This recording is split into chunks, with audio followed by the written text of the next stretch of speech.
It's a journey with them. All right. So matrices, inverses. We will, there's a little method to finding the inverse. The inverse, we are only going to find inverses of 2 by 2s. You could do 3 by 3s, but we're only doing 2 by 2s. So that's nice, you just have to memorize one little kind of formula for the inverses, or for a 2 by 2. So if you have matrix A, and it is equal to A, B, C, and D, like that, and we want to find A inverse, so that's not A to the negative 1, it's the inverse of A. And so what the inverse will allow us to do is kind of like the reciprocal, it'll allow us to solve for matrices by, we'll do some examples, but turning a matrix into the identity matrix. It's kind of like saying, if you have 5/7 and you multiply by its reciprocal or by its inverse, it'd be like 7/5. And those cancel to 1.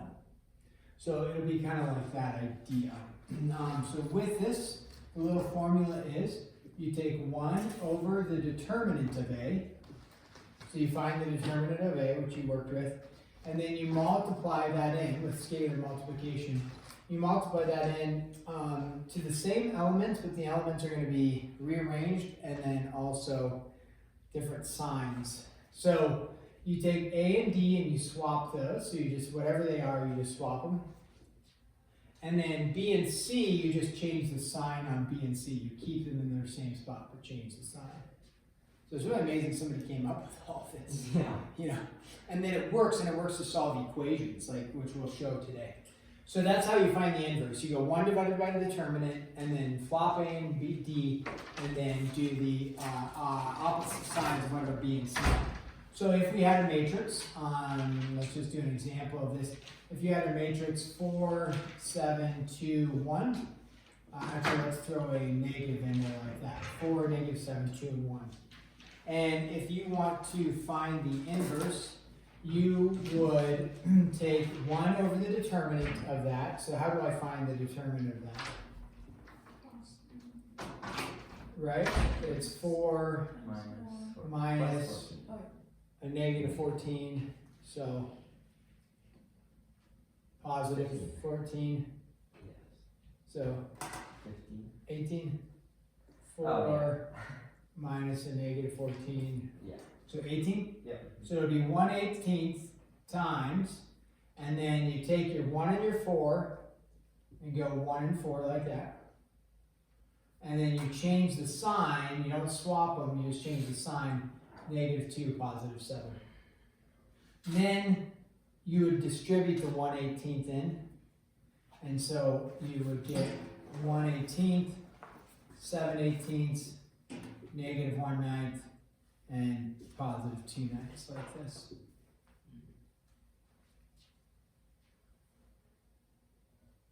There you go. So that's how you find the inverse. Now, if you take an inverse and multiply it by its original function, ready to do a little bit of math? You can use your calculator, it's fine. So that's our inverse. If we were to multiply this by 4, -7, 2, and 1, okay? And I say get ready to do some math because you're going to have fractions, right? Let's see what we get. You would take row 1 by column 1, right? So, but you don't even need your calculator probably, but it's okay if you use it.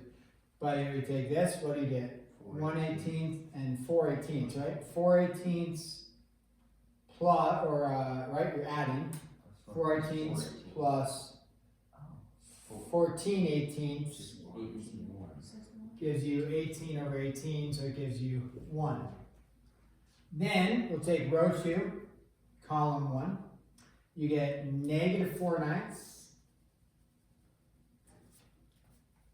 plus 4/9. Yes. Negative 4/9 plus 4/9. 0. 0. Then take row 1, column 2. Negative 7/18 plus 7/18. 0. 0. Then row 2, column 2. Positive 7/9 plus 2/9. 7/9 plus 2/9 is 1. And you get out your identity matrix. The identity matrix times any matrix would be, well, a 2 by 2 identity matrix times any matrix is going to stay the same, right? I don't know if they did some of those in multiplication practice. But a 1, 0, 0, 1 times, if we were to multiply this by anything, that will equal just itself. Okay? So it's like multiplying something by 1. Mm-hmm. Okay.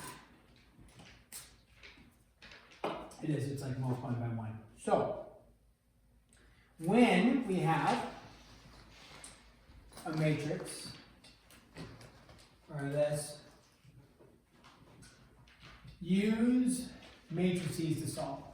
Now, typically, if we were to solve these, I said solve any way you want, you typically would not use matrices. And the reason is that it's a little cumbersome. But we show this, like, hey, you can, this would be one value of matrices, is to solve that's minus y, is to solve equations, putting them in matrix format, and then solving. So if I said just solve this equation, would you use matrices? No, you do system of linear equations, probably subtract, get rid of the x's, and then solve. Pretty easy to do, that would be the recommended way. But it's going to say use matrices, so we're going to have to use matrices. Here's what we set up. We take, and we're going to make a coefficient matrix. That's going to be a 2 by 2. So you just take your coefficients. What are your coefficients? Yeah, number in front of the variable, right? So 3, 2, 3, negative 1. Okay. And then you're going to have that multiplied by a variable matrix. And we just put it in order of the x and y like that. So where x is on top, y is on the bottom. And then we set this equal to a constant matrix. So this is your constant. All right, so you have coefficient times the variable is equal to the constants.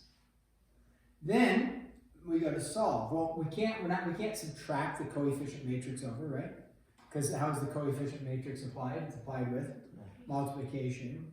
Which, if you were to do this is a 2 by 2 by a 2 by 1, right? So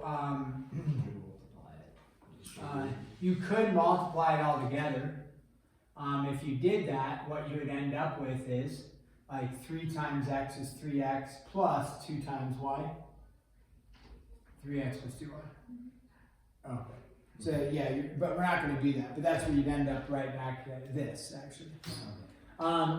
So with this being said, is we want to get rid of this, but we don't have division in matrices. So you can't divide this matrix over, but you can multiply by the inverse.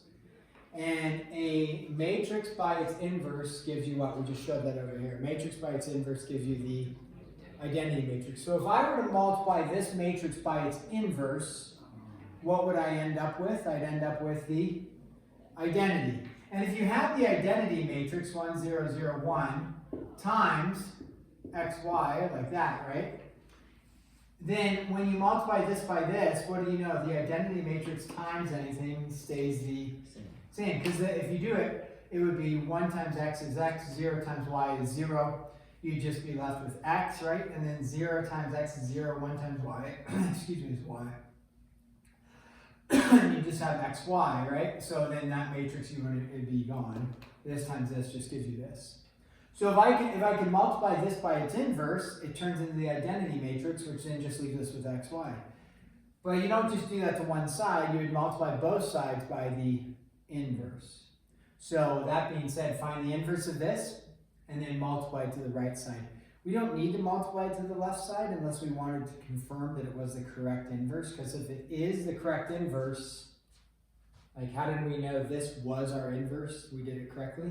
Because this times this gave us the identity.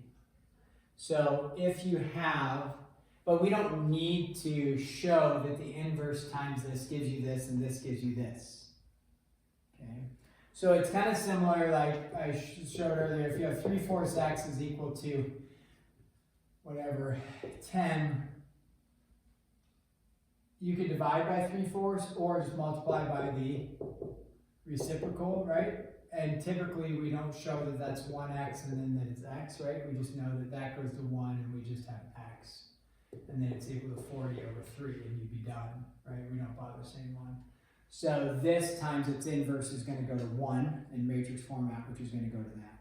But again, we usually don't show this.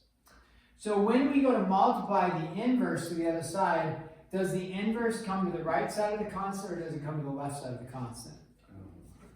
It does matter. Right.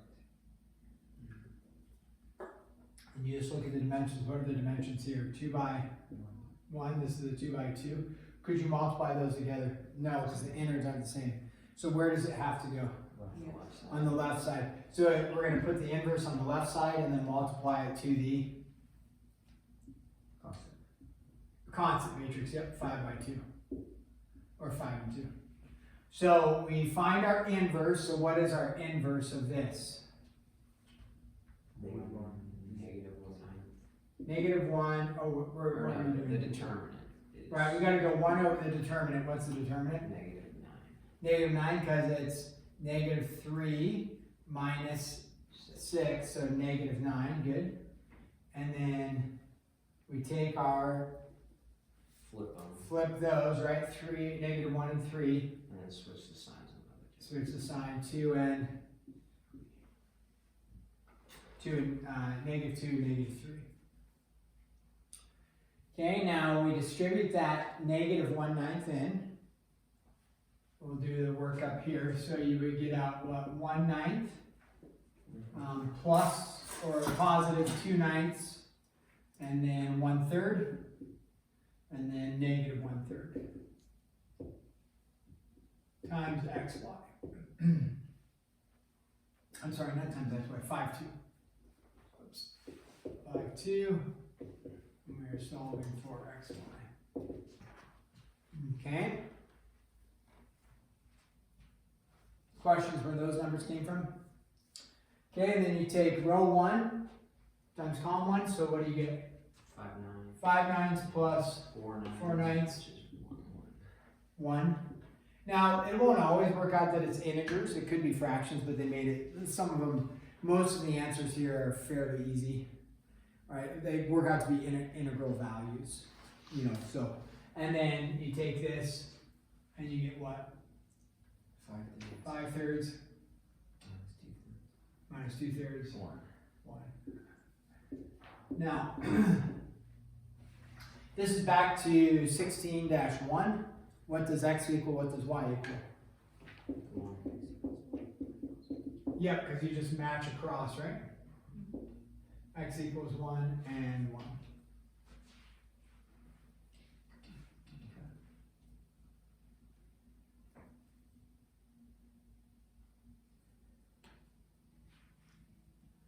So definitely cumbersome compared to doing a system of linear equations, but it is cool. You can put it in a matrix format and then solve using matrices for that. Valuable when you get to like 3x3 matrices, or I'm sorry, equations with 3 variables, x, y, and z. Then it becomes a lot more valuable to use this type of thing, which we will talk about, but we won't actually do inverses for it like this. So if that's how you would solve using matrices. Now you could confirm like on a test if you wanted to just do a system of linear equations, subtract and solve, like I know the answer is 1 and 1. I should end up getting 1 and 1 by doing matrix format. So just to review, coefficient matrix, right? Variable matrix, and then the constant matrix. Find the inverse. You don't have to show that the inverse times itself, or times the matrix gives you the identity matrix. So you just times the inverse to the other side like this, like we did, and then simplify out.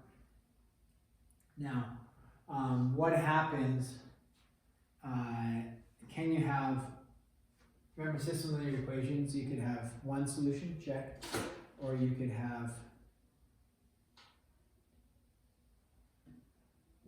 infinite solutions, or you could have no solutions. So, how would you guess you would know you have no solution? Using the matrix format, besides solving, how would you guess you have no solution? The fraction is 0. If something is 0, are you referring to if? Well, yeah, that. Yeah, so I don't know if it's exactly what you meant, but think about this. If your determinant is 0, you would have 1 divided by 0, which you can't do, right? And so therefore your matrix would be, or your equation would be no solution. Because determinant is 0 and you can't do it. So you may have one that you have to do that comes out that way. When the determinant is 0, that's your signifier. Oh, no solution or no inverse.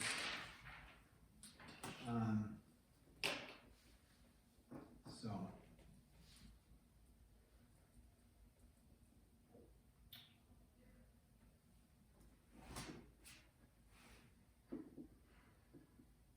So yeah, I didn't mention that earlier, but you can have no inverse, even when just doing problems like this. And you have no inverse when your determinant is 0. Then you say no inverse. If it's solving like this, you would just say no solution. The book says no unique solution, meaning it's not a singular solution. So it would be infinite solutions or no solution. But you can just say no, they say no unique solution.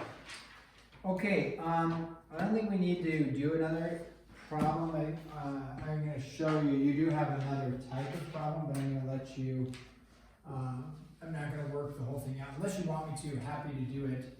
I'm just going to show you what they look like, and then that way you can work on them. If you have a matrix, looks like this, 5, 3, 3, 2, and then capital letter X, what that stands for, a matrix 1, 3, 2, 1 equals 1, 2, negative 1, 3. So if I want to solve for matrix X, what this is stating is, right, this is a matrix times a matrix minus a matrix equal to a matrix, right? So if you think about over here, this was a matrix times a matrix, right, equal to a matrix. In this case, how do we solve for this matrix? We multiplied by its inverse, okay? So same concept over here, but what would I do first before I do anything with the inverse? Add the second one over. Yeah, add the second one over, right? So then you would have, okay, 5, 3, 3, 2 times matrix X equals this matrix plus this matrix, which should be, hopefully adding matrices is a win for us, right? 2, 5, 1, 4. And then now how do I, yeah. So with the inverse though this time, does it matter which side it's on? Because if you're going to do the inverse like with that one there, it had to go on the left side because it was multiplied by the 1 by 2, right? Oh yeah, I see what you're saying. Well, let's check it out. Let's just do this one. Let's check it out. So when you do this inverse, okay, so X is equal to the inverse times this, right? 2, 5, 1, 4. Let's put it on the inside. What is the inverse of this? 10, 9. Or, oh, sorry. 1. 1, right? Because 10 minus 9, so times, so 1 over the determinant times 5, 3, 3, 2. Oh. 2, negative 2, -3, -3, 5. Swap those, change the sign. Okay, so 1 over 1 is really nice for us, right? Okay, so now I just multiply. So if you have it like this, right, what's your matrix? What are you gonna get? 4 minus 3 is 1. 10 minus 12 is -2. That's That's row minus 1, column 2, right? And then row 2, column 1, -6.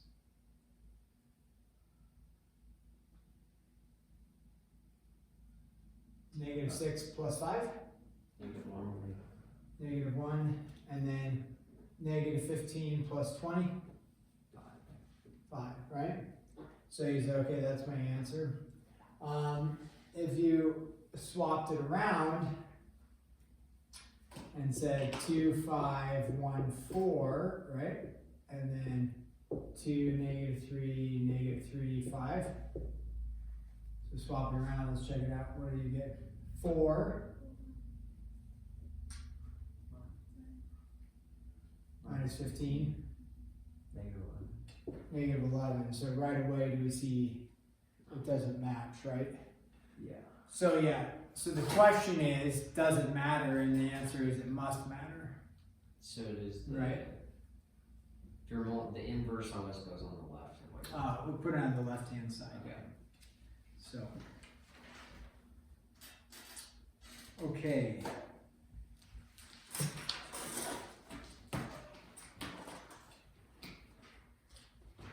So yeah, great question, Miles. So yeah, inverse on the left-hand side. Okay, let's stop there, give you 20 minutes, get some homework done. Probably won't grade this Monday, just with Dennis gone. I don't know what other assignments we have. Anything up to this point should be due. And then don't forget unit circle for those that want to take another attempt at it. If you want to, you can. But we'll do that sometime in the next couple weeks.